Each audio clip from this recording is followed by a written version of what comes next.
गणपती बाप्पा मोरया, मंगलमूर्ती मोरया. बाप्पाच्या कृपेने तुमच्या सर्व इच्छा मनोकामना पूर्ण हो. तर आज आहे 3 मार्च आणि आज चंद्रग्रहणाचा विशेष दिवस आहे. हिंदू धर्मशास्त्रानुसार अशा दिवशी पवित्र कथा ऐकणे खूपच शुभ मानले जाते. चंद्रग्रहणाच्या काळामध्ये कोणतंही शुभ कार्य केलं जात नाही, परंतु या काळामध्ये देवाची कथा वाचणे किंवा श्रवण केल्याने मन शांत राहते आणि आध्यात्मिक लाभ देखील आपल्याला मिळत असतो. तर आज मी तुम्हाला चंद्रग्रहणाची कथा सांगणार आहे. ही कथा ऐकल्यामुळे नकारात्मकता दूर होते, आपल्या घरामध्ये सुख शांती समृद्धी येत असते. तुम्ही ग्रहणाच्या काळामध्ये किंवा चंद्रग्रहणाच्या दिवशी ही कथा आवर्जून ऐकावी. तर व्हिडिओ स्किप न करता शेवटपर्यंत जरूर बघा. चॅनलमध्ये नवीन असाल तर चॅनल लाईक करा आणि सबस्क्राईब देखील करा. तसेच कमेंटमध्ये गणपती बाप्पा मोरया किंवा ओम नमः शिवाय लिहायला विसरू नका, जेणेकरून आपल्याला देखील गणपती बाप्पाचा महादेवांचा आशीर्वाद नक्कीच प्राप्त होईल. चंद्रग्रहणाची ही कथा सुरू होते ती म्हणजे राहू आणि केतूपासून, सूर्य आणि चंद्रापासून. अमृत मिळवण्यासाठी समुद्र मंथन करण्याचे ठरले. देव आणि दैत्य क्षीरसागराचे मंथन करत होते. कौस्तुभमणी, पारिजात, ऐरावत, नंदिनी, वारुणी, अप्सरा, लक्ष्मी, चंद्र इत्यादी अनेक रत्ने समुद्रातून एका पाठोपाठ एक बाहेर पडत. अमृत मिळवण्याच्या इच्छेने कश्यपपुत्रांनी म्हणजेच देवाने आणि दैत्यांनी समुद्रमंथन सुरू केले होते. मंथनाच्या शेवटी समुद्रातून एक अलौकिक पुरुष प्रकट झाला. त्या तेजस्वी तरुणाचा वर्ण सावळा होता. त्याच्या कानात चमचमणारी रत्नकुंडले होते. बाहू लांब आणि पुष्ट होते. छाती रुंद होती, त्यावर पुष्पहार रुळत होता. अंगावर अनेक अलंकार होते. कुरळ्या केसांच्या भुरभुरणाऱ्या बटामुळे तो फारच सुंदर दिसत होता. हा साक्षात विष्णूचा अंशावतार आणि आयुर्वेदाचा प्रवर्तक धन्वंतरी होता. त्याच्या हातामध्ये अमृताने भरलेला कलश शोभून दिसत होता.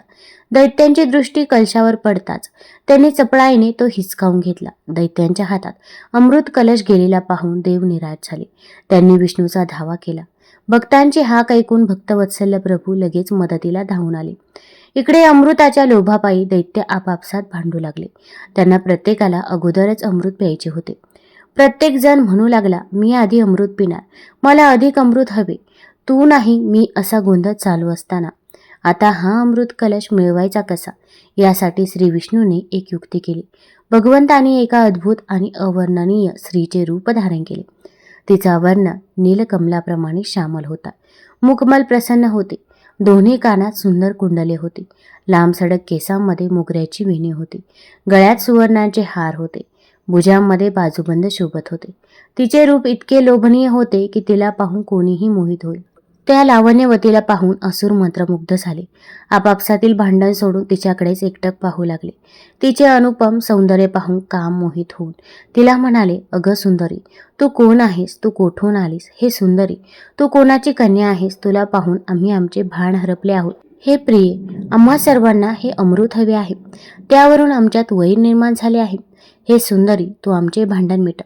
तुझ्याकडे पाहून तू निपक्षपातीपणे आमच्यात अमृत वाटशील असे वाटते. मोहिनी रूपधारी भगवान श्री विष्णू किंचितचे हसले आणि कडे नेत्र कटाक्ष टाकीत म्हणाले, तुम्ही सगळे महर्षी कश्यपचे पुत्र असूनही माझ्यासारख्या एका अनोळखी स्त्रीवर कसे काय विश्वास ठेवता? तिच्या मोहक वाणीने दैत्यांच्या मनामध्ये अधिकच विश्वास उत्पन्न झाला. त्यांनी मोठ्याने हसून अमृताचा कलश मोहिनीच्या हातात दिला. मोहिनीने अमृत कलश हातात घेतला आणि म्हणाली, तुमचा माझ्यावर विश्वास आहे ना? मग आता मी जे सांगेन ते तुम्हाला मान्य असेल तरच मी हे अमृत वाटेन. तिच्यावर मोहित सौंदर्याने अंध झालेल्या दैत्याने तिला लगेचच होकार दिला. त्यानंतर सर्व देव आणि दैत्य स्नान करून नवीन वस्त्रे परिधान करून आले. गळ्यात पुष्पमाला आणि दागिने घालून आले. भव्य मंडपामध्ये स्थानापन्न झाले. हातात अमृत कलश घेऊन मुरडत मुरडत पावले टाकीत मोहिनी तेथे आली. तिच्या नुपुरांच्या सगळे मंत्रमुग्ध झाले. जन्मताच क्रूर असणाऱ्या दैत्यांना अमृत पाजणे हे सापांना दूध पाजण्यासारखे आहे, हे मोहिनी जाणून होती. तिने देव आणि असुर यांना वेगवेगळ्या रांगेत बसवले. तिने दोघांना सांगितले की अगोदर अमृत हे देवांना दिले जाईल आणि त्यानंतर दैत्यांना दिले जाईल. हाती अमृत कलश घेऊन मोहिनीने दैत्यांजवळ जाऊन त्यांना आपल्या कटाक्षाने मोहित केले आणि दुसरीकडे देवांना अमृत देण्यास सुरुवात केली. त्यावेळी स्वरभानू नावाच्या दैत्याच्या मनात संशय उत्पन्न झाला. त्याने विचार केला की हे अमृत सर्व देवांना देण्यातच संपले तर ते आपल्या दैत्यांपर्यंत पोहोचणार नाही. त्यामुळे तो देवाचा वेश घेऊन सूर्य आणि चंद्र बसले होते तिथे त्यांच्यामध्ये जाऊन बसला. मोहिनी अमृत वाटप तिथे आली आणि तिने चुकून स्वरभानूला अमृत दिले. तितक्यात चंद्र आणि सूर्याने तो देव नाही असे मोहिनीला खुनीने सांगितले. तेव्हा भगवंतानी तत्काळ सुदर्शन चक्र सोडून स्वरभानूचे मस्तक उडवले, पण तोपर्यंत त्याने अमृताचे 2-3 थेंब प्राशन केले होते. अमृताचा स्पर्श झाला असल्याने त्याचे धड आणि शीर वेगळे झाले तरी जिवंत राहिले. त्यांचे राहू आणि केतू नावाने 2 ग्रह तयार झाले. त्याचे डोके राहू नावाचा ग्रह बनले आणि धड केतू ग्रह म्हणून ओळखला जाऊ लागले. ते आकाश मार्गाने जाऊ लागले असता सूर्य व चंद्राला म्हणाले, तुमच्यामुळे आमच्यावर ही वेळ आली. आता अमावस्या आणि पौर्णिमा आली की मी तुम्हाला खाणार, ग्रहण करणार. आतापर्यंत बहुतेक देवांचे अमृत पिऊन झाले होते. भगवंताने मोहिनी रूप आवर्ते घेतले आणि तेथून निघून गेले. दैत्यांना तेव्हा लक्षात आले की मोहिनीने त्यांना अमृत दिलेलेच नाही. संतापून दैत्यांनी देवांवर हल्ला चढवला. देव आणि दैत्यात फार मोठे युद्ध पेटले. यामुळे अमृत पिऊन विशेष शक्ती मिळवलेल्या देवांनी दैत्यांना हरवले. राहू, केतू, सूर्य, चंद्र आणि पृथ्वी एका प्रतलात येतात. तेव्हा पृथ्वी किंवा चंद्राची सावली एकमेकांवर पडते. त्यावेळी पौर्णिमा आल्यास चंद्रग्रहण होते आणि अमावस्या आल्यास सूर्यग्रहण होते. अर्थात त्यावेळी राहू आणि केतू चंद्राला किंवा सूर्याला खाऊन टाकतात, म्हणजेच ग्रहण करतात. आणि तेव्हापासून चंद्रग्रहण आणि सूर्यग्रहण हे होत असते. आणि म्हणूनच या काळात नकारात्मकता वाढलेली असते आणि या काळामध्ये कोणतेही शुभ कार्य करू नये, तसेच घराच्या बाहेर पडू नये असं देखील म्हटलं जातं. आता आपण आणखी एक चंद्रग्रहणाची कथा जाणून घेणार आहोत. चंद्रदेव आणि प्रजापती दक्ष यांची हृदयस्पर्शी कथा. चंद्रग्रहणाच्या काळात चंद्राचं तेज थोड्या वेळासाठी लोप पावतं. त्यावेळी चंद्राच्या जीवनातील एक महत्त्वाच्या प्रसंगाची आठवण होते. एक श्रद्धा अशीही आहे की चंद्रग्रहणाच्या वेळी दानव राहू चंद्राला ग्रासू पाहतो, म्हणून या काळात भगवान चंद्र आणि इतर देवतांच्या कथा ऐकल्या जातात, जेणेकरून चांगल्या शक्तींना बळ मिळावं आणि अंधार दूर व्हावा. ही कथा ऐकल्यावर चंद्रग्रहणाच्या वेळी कथा का ऐकाव्यात याचं महत्त्व आपल्याला उमजेल. चला तर आता आपण ही कथा बघूया. रात्रीचा निवांत काळ होता. चहूबाजूला गार शांतता पसरली होती आणि नभोमंडळ असंख्य ताऱ्याने झगमगत होते. मंद वारा हलकी देविकाच्या कक्षाचे रेशमी पडदे हलवून जात होता. कक्षात सुगंधी धूप जळत होता आणि फुलांच्या मंद सुवासाने वातावरण मधुर झालं होतं. त्या प्रसन्न प्रकाशात चंद्रदेव आणि देविकाच्या कक्षात अलगद प्रवेश करून तिचं अद्वितीय सौंदर्य निहारत उभे होते. देविका आरशासमोर उभी राहून नटत होती. चंद्राच्या शीतल चांदण्यात तिची सोन्यासारखी कांती अधिकच उजळली होती. तिच्या कपाळावरील कुंकवाच्या टिळाने ललाट तेजस्वी दिसत होते. लांब सडक केशामध्ये मोगऱ्यांच्या फुलांचा गजरा माळला होता, ज्याचा मंद सुवास चंद्राला मोहित करत होता. देविका आरशात चंद्राचा प्रतिबिंब पाहून हलकेच लाजून हसली, जणू ती दरवेळी त्याला पहिल्यांदाच पाहत आहे अशा भावनेने तिच्या मोठ्या डोळ्यात आश्चर्य आणि प्रेम दाटलं. चंद्र त्या प्रेमाच्या वर्षावात पूर्णपणे न्हावून निघाला. चंद्रदेवाने प्रजापती दक्षांच्या 27 कन्यांशी विवाह केला होता. विवाहाच्या वेळी प्रजापती दक्षाने चंद्रदेवाला सर्व पत्नींवर समान प्रेम करण्याचं वचन घेतलं होतं.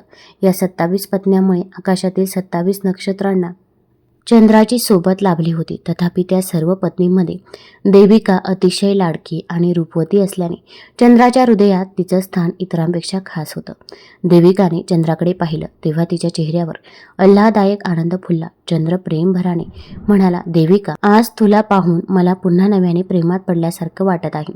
तुझं सौंदर्य माझं मन पूर्ण भरून टाकते. देविकाच्या चेहऱ्यावर लाजरं हसू उमटलं, पण तिला चंद्रदेवाच्या डोळ्यात काही काळजीची सावलीही दिसली.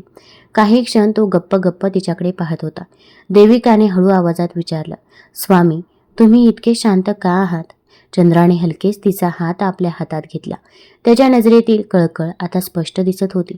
तो नरम स्वरात म्हणाला, देविका, मी प्रजापती दक्ष यांना वचन दिलं होतं की आपल्या सगळ्या पत्नींवर समान प्रेम करेन, पण तुझ्या अद्वितीय मोहापुढे, तुझ्या वात्सल्यापुढे माझं हृदय इतरांकडे तितकंसं वळू शकलेलं नाही. मला भीती वाटते जर मी ते वचन पाळू शकलो नाही तर. चंद्राच्या शब्द अपराधी भाव दाटला होता. देविकाने त्याच्या हातावर आपला दुसरा हात ठेवत त्याला आश्वस्त करण्याचा प्रयत्न केला. ती प्रेमळ स्वरात म्हणाली, स्वामी, प्रेमात सारासार विचार नसतोच. तुमचं माझ्यावरच प्रेम निरपेक्ष आणि शुद्ध आहे, पण इतर पत्नींचाही मान राखला पाहिजे, नाही का? आपण काहीतरी मार्ग काढू. मला खात्री आहे की त्याही मला समजून घेतील. देविकाचं म्हणणं प्रेमळ होतं, पण तिच्या आवाजात एक अपरिमित चिंता स्पष्ट जाणवत होती. त्या रात्री चंद्राने आपल्या 27व्या पत्नी कोमलच्या महालात जाऊन वेळ घालवण्याचं वचन दिलं होतं, पण देविकाच्या मोहक सहवासात वेळ कसा निघून गेला याचं भानच चंद्राला राहिलं नाही. कोमलने यापूर्वीही अनेकदा अशीच निष्फळ वाट पाहिली होती. पुन्हा पुन्हा एकदा ती आशेने दाराकडे एकटक बघत होती. शेवटी निराश झाली. तिच्या हृदयात रागाचा कल्लोळ उसळला. कोमलचा संताप आता अनावर झाला. तिने तत्काळ इतर पत्नींना भेटून हा अन्याय दूर करण्यासाठी काहीतरी करण्याचं ठरवलं. मध्यरात्री राजवाड्याच्या बागेत देविका व्यतिरिक्त सर्व पत्नींची एक गुप्त बैठक झाली. चंद्राच्या शीतल प्रकाशाखाली एका जुन्या वटवृक्षाच्या सावलीत त्या जमल्या. प्रत्येक पत्नीच्या चेहऱ्यावर राग आणि दुःखाचा मिलाप दिसत होता.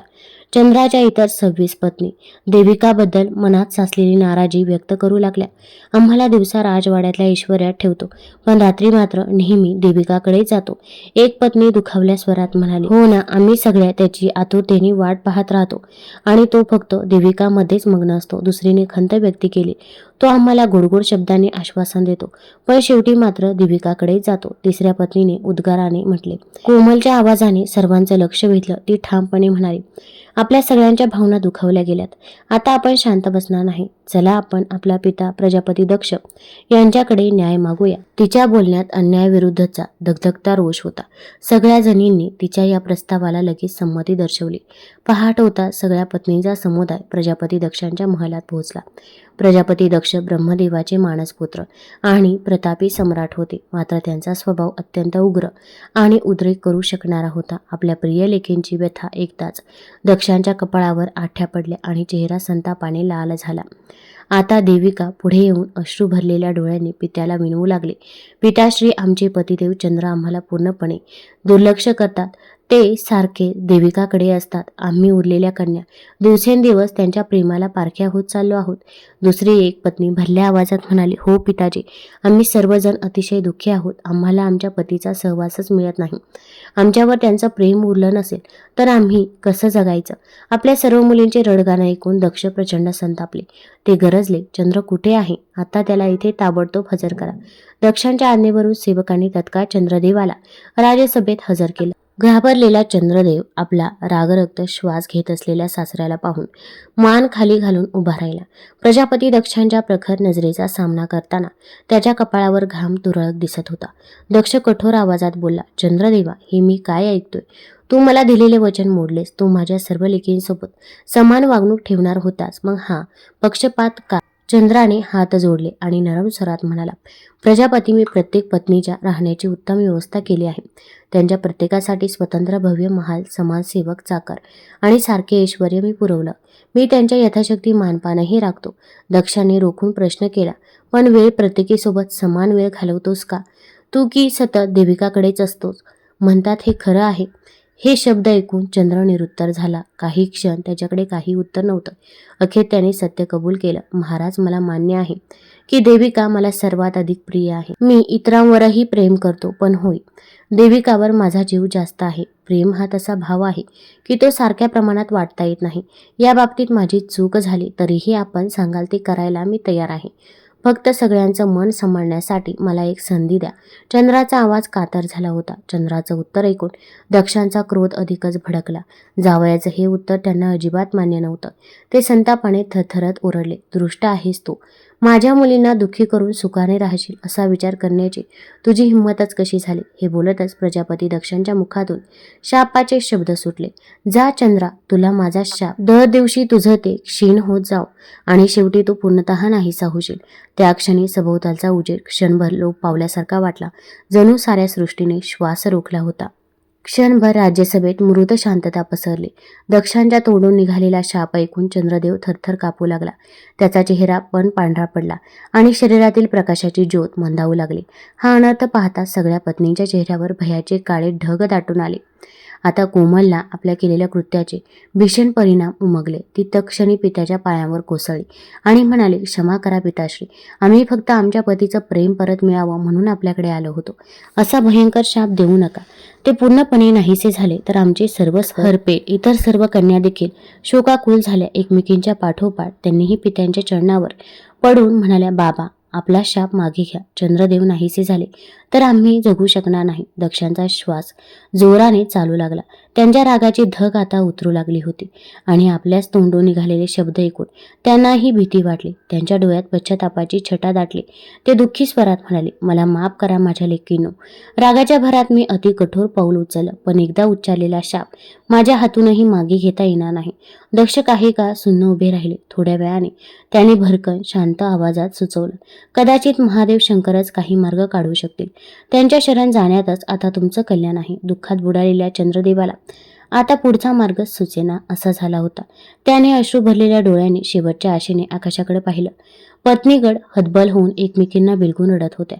थोड्या वेळाने चंद्रदेव आपल्या निवासस्थानी परतले.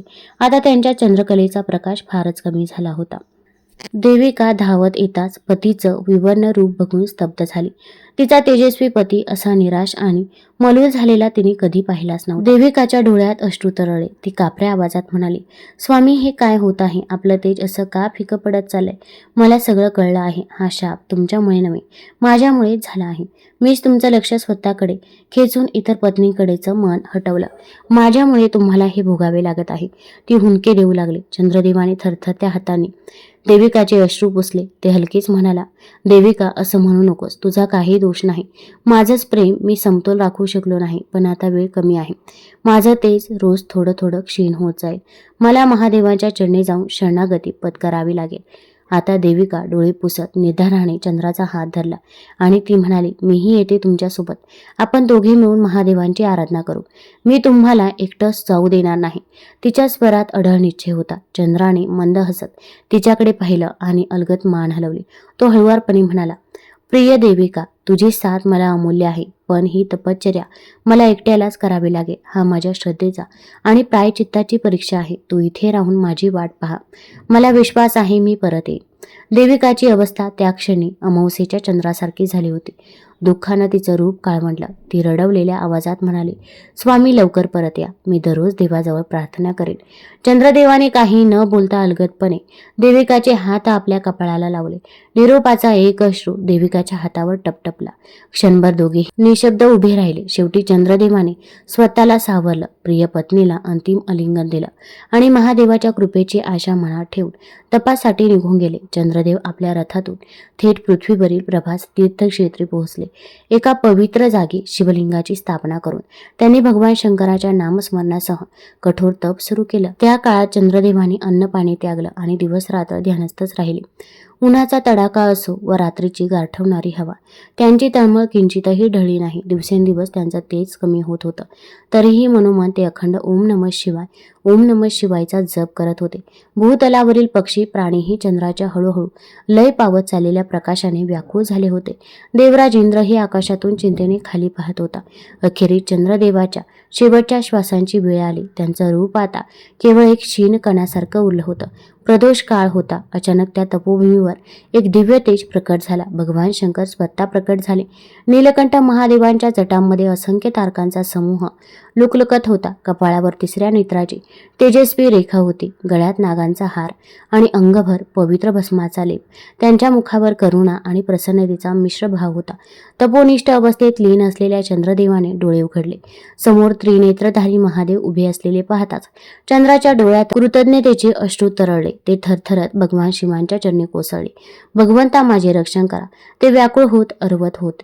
भोलेनाथ पुढे सरसावले आणि प्रेमाने चंद्राला उचलून उभं केलं. उठवतच महादेवाने आपुलकीच्या स्वरात सांगितलं, तुझी तपश्चर्या मी पाहिली आहे. सांग तुला काय हवं आहे. चंद्रदेव दोन्ही हात जोडून कातर स्वरात म्हणाले, प्रभू प्रजापती दक्षांच्या शापामुळे मी दिवसेंदिवस क्षीण होत चाललो आहे. आणखी थोड्या वेळात मी पूर्णतः नाहीसा होईन. कृपा करून माझ्यावर दया करा. हा शाप दूर करण्याची कृपा करा. महादेव गंभीर स्वरात म्हणाले, वत्सा उच्चारलेला शाप पूर्णतः टाळणे माझ्याही हातात नाही. तो तुझ्या कर्मफळाचा भाग आहे. मात्र तुझ्यासाठी एक उपाय करू शकतो. चंद्रदेव आशेने महादेवांकडे पाहू लागले.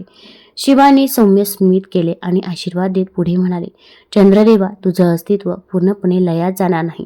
तुझ्या या क्षयी शापाचा परिणाम असा करीन की तू दररोज थोडा थोडा क्षीण होत जाशील, पण पूर्णतः मावळल्यानंतर पुन्हा दररोज थोडा थोडा तेजाने वाढत जाशील. एका पंधरवाड्यानंतर तू पूर्ण अदृश्य होशील आणि पुढच्या पंधरवाड्याच्या शेवटी पूर्ण काळा होऊन तळपू लागशील. चंद्रदेव स्तिमित झाले. ते हळव्या आवाजात म्हणाले, प्रभू आपण माझा मृत्यू टाळलात, याबद्दल मी अनंत काळ आपल्यावर ऋणी राहीन. तरीही माझं संपूर्ण तेज कायमच गमावलं जाणार याची खंत राहील. महादेवाने शांत हास्य केलं. त्यांनी चंद्रदेवाला अलगद उचललं आणि आपल्या जटामध्ये स्थान देत मस्तकावर धारण केलं. एक चंद्रा शिवकृपामय स्वरात म्हणाले, जगात देव असो वा मानव, कोणाला चिरंतन पूर्णत्व प्राप्त होत नाही. कमी अधिक होणं हाच प्रकृतीचा नियम आहे. तुझ्या या वर्धमान आणि क्षीण होत जाणाऱ्या कलांमधून मानवजात एक मोठा बोध घेईल. कितीही काळोखी रात्र आली तरी पुन्हा पौर्णिमेचा उजेड फुलतोच. तुझ्या परिवर्तनातूनच हे सत्य प्रकट होईल. आता तू माझ्या मस्तकावर चंद्रकोर म्हणून सदैव विराजमान राहशील. चंद्रदेव आनंदाश्रूंनी महादेवाच्या चरणावर लोटांगण घालून नतमस्तक झाले. हे महेश्वर, तुमची अपरंपार कृपा तुम्ही मला पुन्हा जीवनदान दिलं, ते भरून आलेल्या स्वरात म्हणाले. भगवान शंकरांनी त्यांना उठून उभं केलं आणि आशीर्वाद दिला. पाहता पाहता चंद्रदेवाच्या देहात नवचैतन्याची लहर पसरली. शिवाच्या कृपेने त्याचे क्षीण चाललेले रूप हळूहळू पूर्ण तेजाने उजळू लागलं. चंद्रदेव महादेवांचे शतशः आभार मानत आकाशातील आपल्या स्थानावर परतले. काही दिवसांनी पौर्णिमेच्या रात्री चंद्र पुन्हा पूर्ण काळा झाला. तेव्हा सगळ्या पत्नींच्या चेहऱ्यावर आनंद फुलला. देविकाने आनंदाश्रू ढाळत पतीचं उत्साहानं स्वागत केलं. इतर पत्नींच्याही मनातील कटुता नाहीशी झाली. चंद्रदेवाने आता आपल्या सर्व पत्नींवर प्रेमाचा वर्षाव करण्याचा निश्चय केला. तो ठरल्याक्रमाने प्रत्येक रात्री एका पत्नीसोबत आकाशात फिरू लागला, ज्यामुळे 27 रात्रीमध्ये तो सर्वांचा सहवास क्रमाने करू लागला. या रीतीने त्याने सगळ्यांच्या मनातील दुःख दूर केले. दक्षांनाही आपल्या उग्र स्वभावाची जाणीव झाली. त्यांनी आपल्या चुकीच्या कृत्याचे प्रायचित्त म्हणून भगवान शंकरांची पूजा केली आणि चंद्राबद्दलचा मनोभेद दूर केला. तेव्हापासून चंद्र आपल्या कलांसहित वाढतो आणि घटत राहतो.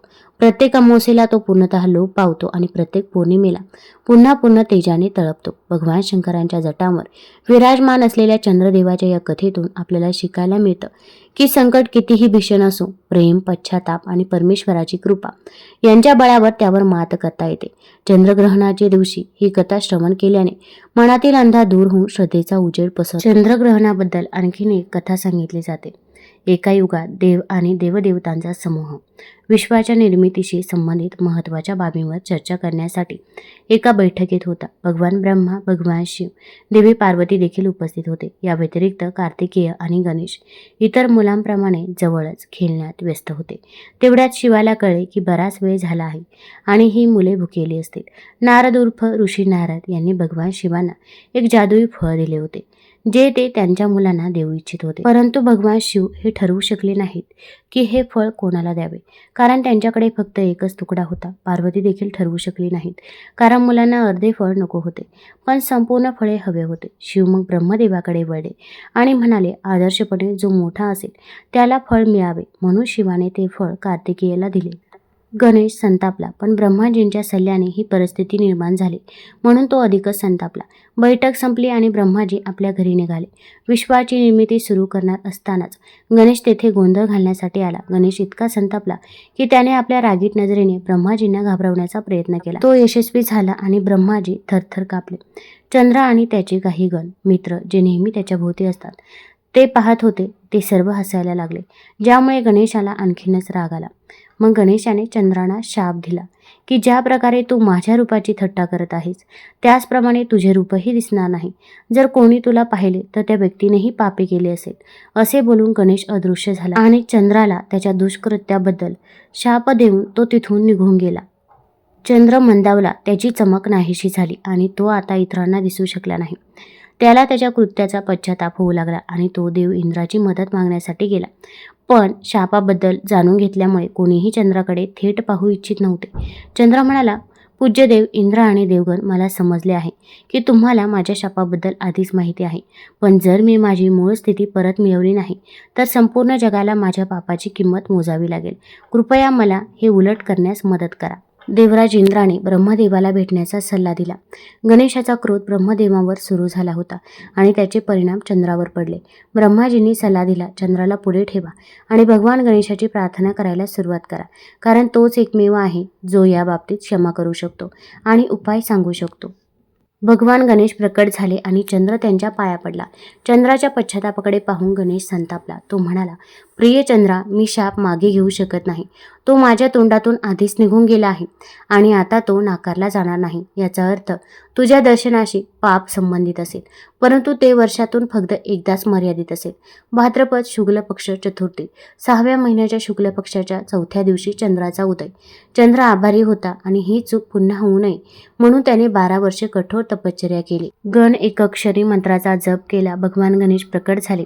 त्यांनी चंद्राला आशीर्वाद दिला आणि त्याची इच्छा विचारली. चंद्राने वर्षानुवर्षे केलेल्या अनावधानाने झालेल्या चुकीबद्दल क्षमा मागितली. भगवान गणेश म्हणाले, मुला, मी तुझा शाप वर्षातील 1 दिवस आधीच कमी केला होता. शिवाय कृपया लक्षात ठेवा की तुझ्या कठोर तपश्चर्येमुळे तू भगवान शिवशंकरांच्या डोक्यावर स्थान मिळवले आहेस. तसेच तुला तुझे मूळ तेज आणि आकर्षण परत मिळाले. लोक तुझी पूजा करून धन्य होतील आणि त्यामुळे मलाही आनंद होईल. मग चंद्राने सुटकेचा निश्वास सोडला आणि आपले कर्तव्य बजावू लागला. तुम्हाला जर ही कथा आवडली असेल तर चॅनल लाईक करा, सबस्क्राईब करा आणि आपल्या मित्रपरिवारासोबत जरूर शेअर करा. धन्यवाद.